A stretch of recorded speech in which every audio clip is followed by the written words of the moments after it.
You are listening to the Hammersy Brothers e-commerce podcast. Like what you hear and want to take the shortcut on your e-commerce growth? Join hundreds of brands that work with us and head over to joinhb.com. That's joinhb.com and see how we can help you further. Join our members and smash your targets and unlock the profits within your e-commerce site. Good morning, Ian. How are you? Hello, Mark. How are you? Yeah, I'm all right. Welcome to another podcast. Another week. I don't think we did one last week, did we? No, because you were on it was a holiday. It was bank holiday. It was bank holiday was Monday, it? Yeah. and we like to have an easy life. So we said no. I think it's. Shall we do I one? Think we've got to the age You said, should we do one? when we should be able to take bank holiday Mondays off. You know, if we're not able to take bank holiday Mondays off, then we're in trouble. Although you said you did work at the weekend, you got really busy. Catching up. Just kind of stacks up, doesn't it? To be honest, like the whole of Easter, like nothing happened in Easter. Everything got delayed in Easter. I don't know why. It didn't normally like this, but because I think it was Easter and then there was good weather and everything else, so lots of things got delayed, and then it all kind of crashed into May, didn't it? A little bit. Certainly with my projects. Yeah. Well, we can't talk about the weather anymore, but it did play a factor. Well, you just sent me some pictures of your Harriet playing in the garden with a hose pipe. So like I remember doing that in England as a kid, only when it was super hot. Like because in England the last thing you want to do is get sprayed by a hose most of the time because it's freezing. So it must be pretty warm. Yeah, it's uncannily warm. Yeah. It's lovely. My sister-in-law's over there now. So she's having nice weather. Oh yeah, Karen. Yeah, she is. Yeah. Yeah. Nice. Yeah. What are you going to talk about, Ian? Right. Email. Yeah. Well done. And you started off this morning because we always like to have a chat about what podcast we're going to do. Because last week the week before we did one on on particular e-commerce stores that we tend to use as showcase examples. Some brands that we've worked with, some that we own, some are on the level 2 program, some we just really admire and we keep coming back to. And you said, can you do the same for email? Can you talk about email? And I said, yeah, let's talk about email. But instead of going into which brands, and I'll give a couple of examples at the end of which brands I think are doing a good job around email. But I want to start the conversation by saying that it is even harder to give an example of a brand doing really well from email. Because obviously what everybody wants is, okay, tell me who's doing well for email and I'll go and copy their emails. And that is, obviously it's a bit like give me the magic pill, give me the pill, just tell who's doing a good job. And the reason why it's difficult is because it's even more relevant when I say one size doesn't fit all. And as last couple of weeks ago we were saying, look, if you walk down the high street, every shop's laid out differently. Like I could really admire Screwfix Direct and how that store is laid out, who's selling like hammers and hardware stuff, and I could really admire I was going to say, I think I said Victoria's Secret, which sounds a bit weird, but like I can admire Victoria's Secret as a retail store because it's an experience, totally different experiences, completely different, but weekend, both work. Just sitting down on the store. I like to go to Screwfix and then Victoria's Secret. That's what I do in the weekends. Yeah. And so email is even more. It's even more relevant that it is one size fits all. And I thought before we talk about some of the brands that we think are good, I think let's just go through some of the, I would say, common mistakes I think that people make. Yeah. Okay. Things that we see over the years people making, and it's really common. And the first one, I think, generally, the big fail that people make is that I'm going to start off with the obvious one. They don't capture enough email. They don't capture enough email. They put lots of emphasis into their flows and their basket abandonment flows and their welcome series, which I'm going to come on to.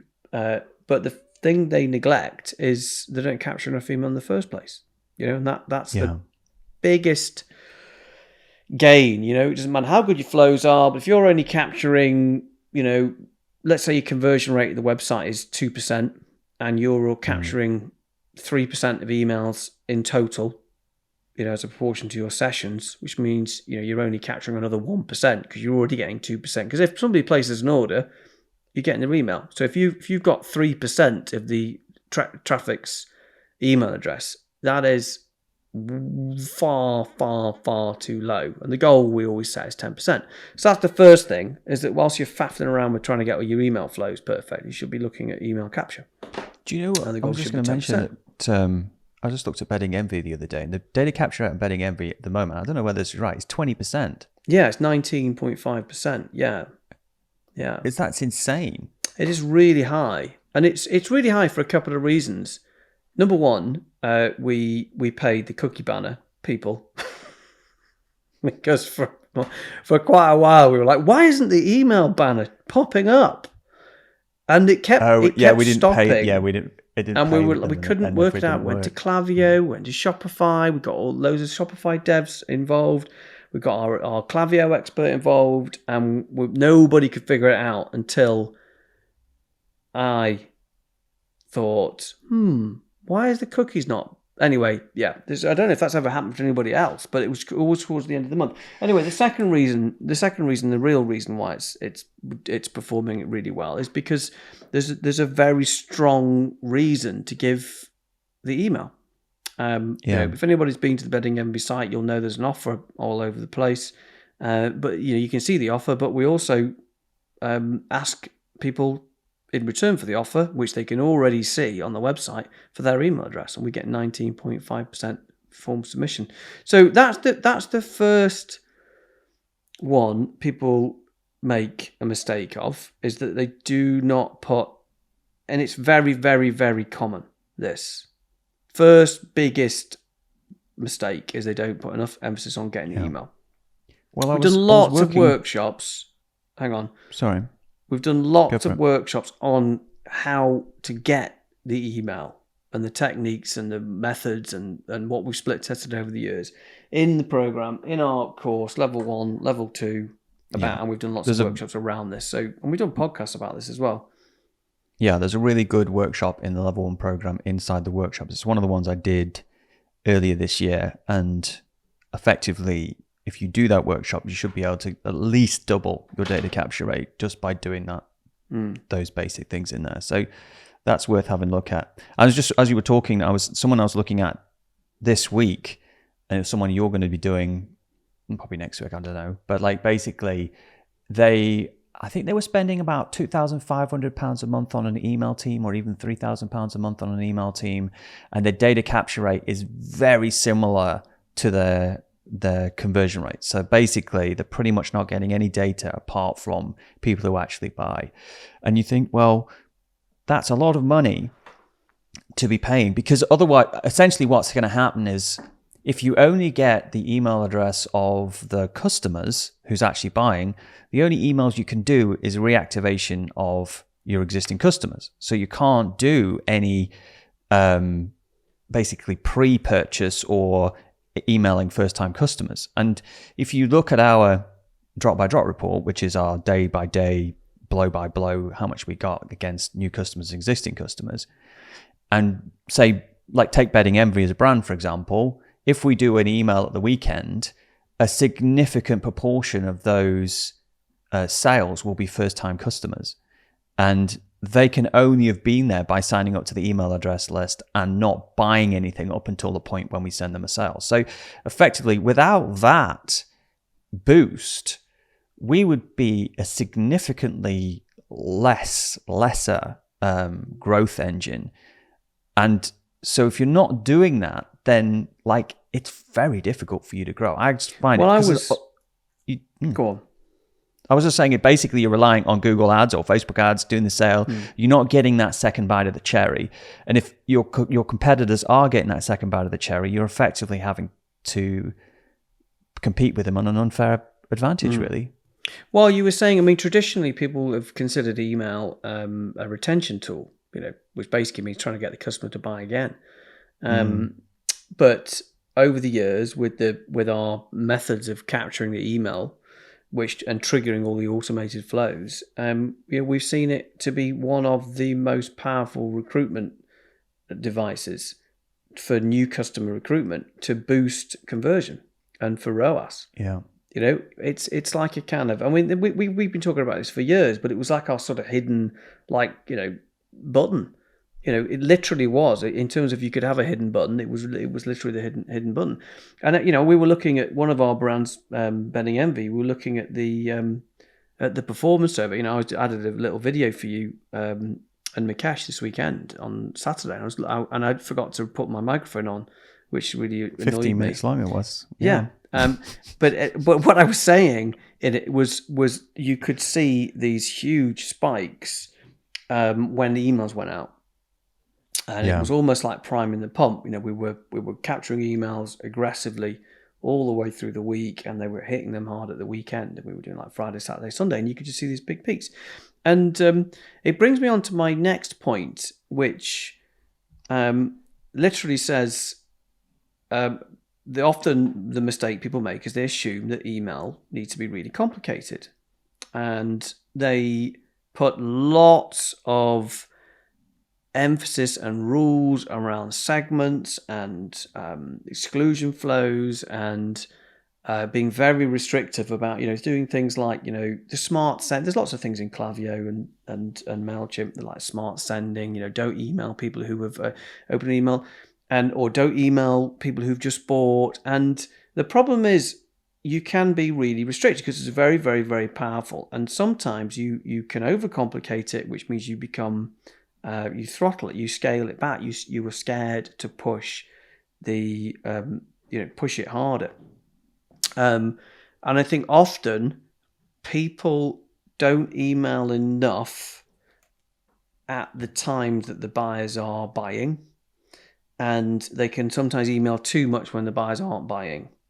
So what I mean by that is that for all businesses you have a buying window. If I'm talking about new customer recruitment and existing customers, and we know that varies depending on the complexity of the purchase. So, for example, we were looking the other week at a company that was selling car parts online, and they had a maximum of 4 days from when they started the journey on the website, and then they bought. 4 days, maximum was 4 days. The average was like probably about 2. Another business that we worked with the week before, selling home furnishings like sofas and chairs, that was 17 days. The average was 17 days. And so you've got to know when to email in that period, because that's when they're buying. So you could email much more frequently during when they're buying than if let's say it's 17 days, you should be emailing quite a lot during the run up and around that period. Whereas what people often do is say, well, I'm not going to email that often because I think, they're going to unsubscribe. So they don't. And then they email in 6 months' time, and they get loads of unsubscribes because they're not in the buying mode because they bought from somebody else. So I think the other thing basically I'm saying is that people forget that most people are new. Now, it depends on what you're selling, but in most cases, the average amount of times people buy from an e-commerce brand is 1.2 times a year. And you look at the percentage of new versus existing, and the average is about 75%. It depends on what you're selling. But so every month, you've got 75% of new customers out of your 100. That's amazing, isn't it? And so it's another point to say that brands often overcomplicate it, thinking, we've got to get new email creative out, we've got to get new stuff, we've got to, we can't, the list is going to know, they're going to be tired, our customers are not like everybody else. And they all say that, don't they? Our customers are different. They all, they all think they're new. They've never seen the emails before. So you don't need to overcomplicate it. I mean, to prove a point, this shows how lazy we are. I am. But the email that we've been sending for Benning Envy is pretty much the same email we have since 3 years ago. I'm not saying don't go and copy Betting Envy, because we're doing it like with the least amount of effort. But proving a point. We're not overcomplicating it. So so don't forget that most people who receive your emails are new, and that's very, very important. The other failing I think people make with email is they don't event. I'm going to say eventing. So what I mean by that is they don't series them up, and there's no event. So if you've listened to us talking about the offer architecture as a three-legged stool, it's like the reason why, it's like the amplification of it so they can see it, and when it's going to end. And it's like three-legged stool. What happens if you take one of the stools off a three-legged stool? It falls over. Doesn't work as much. And it's the same thing with email, that you have to series them up around key events like weekends and during the week. If you have a look at what your most popular day is, and so often with Betting Envy, we saw it was the weekend. That's when we email. We're always emailing at the weekend. And if it's a bank holiday, we'll do a bank holiday themed offer. And we'll email on Friday night, Saturday morning, Sunday morning, and sometimes Sunday evening. So, but we'll series them up rather than doing like one on a Wednesday and then one on a Saturday. We'll do a weekend deal. We'll do a weekend offer, so like a spring bank holiday, and it's a Friday, Saturday, Sunday, Monday, and it's much more powerful to go and put them into a series and an event, because there's a reason as well. We're using the time of the weekend. What amazes me is that we send the same kind of emails, and we send the same kind of emails around different events, and how much the sales are affected by what the event is.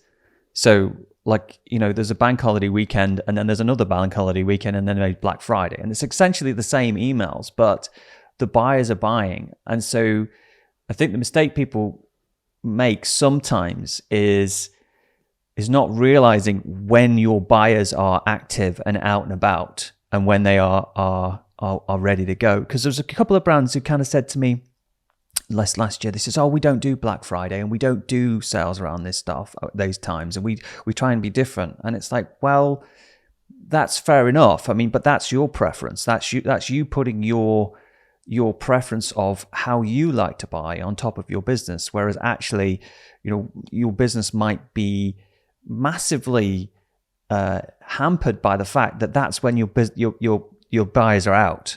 So if you think about like a Christmas market, and everybody's at the Christmas market, is busy, and you send a Christmas email like in July, and there's no one in the market, they're just not there. The buyers aren't there. So really, email is a lot about timing, theming, and capturing the sentiment that is inside people's heads, and also whether they are available to get the offer and move with the offer. And so you've got to really hit those times at the right times and understand what they are for your business. So obviously, business to business, they disappear at Christmas and things like that. There's other times when they come back, or at the end of the quarter when they've got a bit of money left in their budgets and things like that. So you've got to know those events for the email, because the email is there to trigger that. I think you've hit the nail on the head there, actually. And because I was having a chat this morning with actually someone who works for me. He's our head of design in the UK in the company. And he runs all the UK UX design. He said, you know what, email. I always underestimate how big email was. And this was literally a conversation today. And he went, I thought email marketing was dead. That was like something we did 20 years ago. And I said, no, it's massive. It's probably the most profitable thing you could do in your e-commerce business. And he's like, well, what, why? Because I don't think I've ever clicked on an email. And I said, right, tell me what you're interested in right now. He said, I want to buy a motorbike. And I said, so what's your browsing behavior? I said, I'm really enjoying looking for motorbikes, and I'm looking at them. I'm going to get a new one. I'm going to go and get it's either a Honda or a Yamaha. And I'm umming and ahhing, and I want it, and I'm excited about it, and I'm really looking at them. And I said, right, well, that's what email marketing is. It's like, we can email you this weekend with a deal on that Yamaha R6 motorbike that you really want, because we know you've been looking at them and we know you're in the mode to buy, and we're going to give you a deal on the Yamaha R6 motorbike. And that's the power of it, and that's where it's changed, that we've got that behavioural based. We can overlay it with we know, because we've got all the browsing data, and that's what's changed. That's what's really good, and we can use it to carry on that story. Because otherwise, we've got, like you say, all we've got Google and Meta, which is expensive, and this is something that we can have a real person. It's the only thing that we can have a direct conversation with. But it's the key is to you can't get somebody to buy a motorbike when they're not in the mode of buying a motorbike. It's completely ridiculous. Or when they've just bought one. Like I would argue that that's when you sell them the accessories. Yeah, you can sell it, but you can't sell them another motorbike. You can't sell them by a motorbike. The way, by the way, the motorbike you bought is rubbish. Yeah, you want a Yamaha R1. But I said that's the power. He's like, yeah, you're absolutely right. So it's hitting them when they're in that buying mode, and it's just nudging them over the edge, and just that boost. You can't take somebody from here. Yeah, have you got anything else to add on that? Because I was going to move on, but you look like you were going to breathe in. It was just it was the same thing about I was buying some blue light glasses for the evening because I've been reading about it, and I didn't buy from the email. But the email was sent to me. It was like a blog article. And then it was in mind. And I went, oh, yeah, I'll go and buy it. So even though I didn't click through on the email, I went and bought from the site because it brought it back in mind. And that wouldn't necessarily, if it was Klaviyo, it wouldn't say Klaviyo made the sale. But it was me just kind of like it was reminding me that existed. It was triggering that thought. And effectively, all our customers will be having those thoughts at different times. And it's just kind of prompting them to say, oh, were you going to buy some blue glasses? Oh, yeah, I was. I'll go do it now. And it's just finding those kind of people at the right time. So it's just, it's not necessarily direct response, but more kind of like, just being present, isn't it? Yeah. It's definitely emailing more when the buyers are in the buying mode. And I think, Jamie, how do you know when people are buying the mode? Well, most businesses have a cadence to them. You talk about the 3 types of rhythm. With like one-off purchases. The ones where like it's a fashion business where you have a new collection. You might have 2 or 3 peaks, and it's really pushing further what's already happening. I would say that one. Well, it's also like the Model 2, Model 1, Model 1 to Model 2, Model 3 business based on the repeat business, isn't it? What you had in email. Yeah, definitely that. I think the other mistake people make with email is assuming that people are ready to buy, like assuming that people actually give a shit about your business. Sorry to be blunt, but assuming that people actually care who the hell you are. There is an assumption that brands, they get very protective over their email lists. Like just because someone's on their email list, like, oh, they are loyal. They think to they us. own them. Yeah, they're loyal. They're never going to buy from anyone else. There are exclusive members, and it's like bullshit. They probably don't even know who you are, and they're buying from multiple brands. You think if you're a men's clothing business, they're not going to buy from Crew Clothing, Charles Tyrrell, Marks and Spencers, etc., Brooke Taverner. They're probably buying from all of those brands over the years. They're not your exclusive loyal fans. And I think the other problem is assuming that they're ready to buy on that vein. And I always think the job of the homepage of your store is to position the brand, demonstrate instant credibility and trust, navigational flow. Right, getting them on the journey. And that's the same thing that email has to do. And I see this quite often. People look at it. I mean, we were just looking at email showcases before, and there's no positioning, no credibility, no navigational flow, no trust and credibility, no offer architecture. So the email has to do all of those things. Right? It's the same. If you're optimizing a mobile landing page, we're going to go through. Does it pass the busy restaurant test? Does it have instant credibility positioning? Does it help with navigational flow? Does it have the breadcrumbs at the top? Actually, that reminds me, Ian. Yeah. Your workshop that you're doing on Friday. Is it Friday? Yeah. Well, last time you you're said this, you said the workshop, and I was like, "What workshop?" you're doing a free Like, workshop. what, this week? No, I don't. Let me just tell you. But I was just going to tell you what, because I made up the title, so you've got to work out what I'll just tell you what it is on. Is this? Hang on. So is this are we still on a podcast? Have you just paused it and you're just telling me no. something random? I'm going to keep this in the podcast. You know me, and I don't do any editing of the podcast. You'll do it because you mentioned that the 6 dominoes, and your free workshop was on the 6 dominoes, and I just thought I'd better tell you that Love was what your dominoes. workshop was on. So you know. Good. Yeah. Thank you. Yes. Yeah, it's very organised. And when it is, I've forgotten when it is. We should know, because I mean, to be great- honest, we should be promoting it in the podcast. This is a great ad. You talk, Ian, and I'll find out when it is. Okay. Yeah. Well, I can't even remember what I was saying now. I was going to say, email is a continuation of the same thing. You can't just assume that people know exactly who you are and they're instantly ready to buy. You have to, and it also depends. You know, with that one before, we were saying the homeware business that's selling chairs and sofas, and the average day is 17 days. Well, what buying cycle are they in? You know, they haven't even got past the first one, which is navigational flow, like helping people find the right product. They're deciding what chair they want. Never mind, they haven't decided yet. There's no point doing, an offer on one particular chair. They're still just helping you decide. So I think that's why it's very difficult to pick a particular showcase email, a brand that's doing email really well, because it depends on how aware they are of the products, how far down the buying cycle they are, which domino are they on.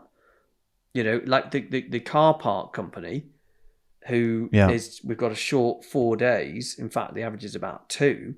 We know exactly what they want. We know exactly what they're anxious about. We know it's going to have to fit, and it's going to have to arrive next day. We've got to be very quick. There's no point emailing 7 days later saying, here's a car battery. They've missed it. It's gone. So the timing's critical, but knowing where they are. By the way, your free workshop is on the 16th, which is this week. The 16th. Okay. Yeah. Great. Yeah. That's really good. Ooh. Yeah. So I think the final point on that one is essentially not understanding where the customer is emotionally, and being awareness. Yeah. So if, let's say, one of our brands is health that we work with, HEAF, and they're selling supplements, and they're selling thousands of different supplements. So once you've got loyalty on one supplement, vitamin D brand, there's no point emailing them about vitamin D. You've got to introduce other products, and you can't just say, here's a product, buy it. You've got to re-educate them again. So it is very unique, but if you're erring on the side of caution, that's a mistake with email. You have to be quite gung-ho with it. If you're deciding whether or not, should I send an email this weekend? The answer, yes. Don't pull back, push forwards, be bolder than you think, send more frequently than you think. And one of the biggest difference between some of the big e-commerce brands, the ones who have done, 50, 100 million plus, between them and the small, they email so much more. They're emailing so much more. They're emailing like every other day, twice at a weekend sometimes, on the run-up to Black Friday, they'll be emailing every day, twice. They are absolutely on it. But I think the difference is they're also capturing a lot of email. By virtue of their... And also they email in a way, like their emails are nice enough to looking that you don't get as annoyed by them. They're not the same email. Like if you think about linen bundle or something like that, like each email is kind of cleverly done in a nice way. Yeah. So it's not necessarily, you don't feel like you're getting the same email address. Bit more like Bedding Envy, we would, if we sent that same email every time, you get annoyed. They can send more because there's more creativity in the emails. Yeah. But it's not, I don't mean to say that every email's got to be crazily different, but it's just different enough that they can send the same message. Yeah, it doesn't, essentially. You don't, it has to be different enough, but don't think, oh my God, we've got to get an email out. The whole thing's got to be created. I actually think in most cases, e-commerce brands, and when we do, because we've done the email marketing for years, we could pretty much sit down for a week, for a couple of days, and we could plan the entire year. You're there and there. Yeah, because it's not, there's no surprises. really. The only things we would have emails ready to go for was extreme weather events. So that we'd have an email ready for extreme snow, extreme wind, extreme heat, it depends blah, blah, blah. only if it's relevant. Yeah, if it's relevant. Only if it's I'm not thinking of relevant, menswear and things like that. Yeah. So like ski boots. Yeah. But yeah, I wouldn't necessarily. But basically, don't overcomplicate an email hard. Let me think. Brand. We always used to use Brooklinen as a good example of business. They would do very nice emails. Yeah. Like that. But Linen Bundle is a site that that's good email as well. I think you just got to be around it, find them, and then sign up to them, and then see what they're doing. What I would say is, sorry to interrupt you, if I had a very good point that's important to mention, is go and sign up to all your competitors' emails. Yeah. Go and do it. Go and find all your big competitors and sign up to all their emails and have it in your inbox. And when they email. And also, like, you actually have to buy from them, some of them sometimes. Like, I bought from the people that sell the blue glasses and stuff, and I bought a couple of times, and I'm starting to see their sequences for people who've bought more than once, and people who've bought first time, and it's really clever stuff coming out. So once you find someone who's very good at email, you actually have to buy something, and you have to actually be a customer, and you have to experience it, and you have to go through it, because they're a step up. You're unpacking something in the workshop this week, aren't you? I'm going to show clever retention email techniques. Yeah, for the level 2s this week, I'm going to go through what to do for a second-time customer, which should be quite interesting. Yeah. Okay. And on that note, all right. I'll say goodbye. Mark. But welcome to join us on the free workshop, Ian's free workshop, which we'll put in the show notes. The links to sign up to that. Ian's goes through the 6 dominoes of an e-commerce sale, which should be really interesting. So we'll see you there. Thank you very much. Thanks, guys. See you next week.